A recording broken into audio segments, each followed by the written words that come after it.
আজও বাঙালির মনে অমলিন হাসি আর গভীর আবেগের সঙ্গে স্মরণীয় সুচিত্রা সেন। বলিউডে দেবদাসের পার্বতী চরিত্রে প্রথমবার অভিনয় করে তিনি দর্শক ও সমালোচকের মন জয় করেন এবং সেই অভিনয়ের ছোঁয়া আজও মানুষের স্মৃতিতে অম্লান। শুধু সৌন্দর্য নয়, চরিত্রের সঙ্গে নিজেকে মেলানোর দক্ষতা, আবেগকে প্রকৃতভাবে পর্দায় তুলে আনার ক্ষমতা, এসবই তাকে সাধারণ অভিনয় শিল্পীর বাইরে দাঁড় করিয়েছে।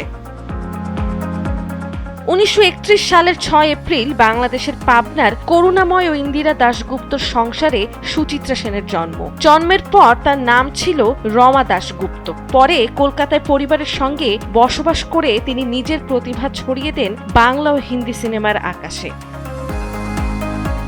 অভিনয়ের পাশাপাশি সুচিত্রা সেনের জীবনও ছিল অনন্য। তিনি আন্তর্জাতিক মঞ্চে স্বীকৃতি পেয়েছেন, যেমন মস্কো চলচ্চিত্র উৎসবে 7 পাকে বাঁধার জন্য সেরা অভিনেত্রীর পুরস্কার। 1972 সালে ভারত সরকার তাকে পদ্মশ্রী দিয়ে সম্মানিত করেছে। বিতর্কিত আন্ধির পরও তিনি শান্ত নির্জন জীবন বেছে নিয়ে রামকৃষ্ণ মিশনের অন্তরালে নিজেকে খুঁজেছেন।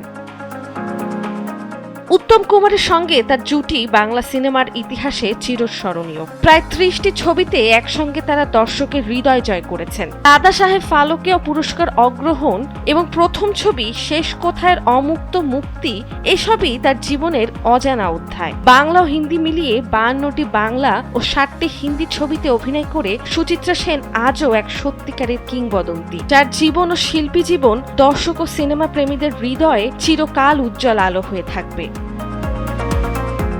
নন্দিনী আহসান, সময়ের আলো।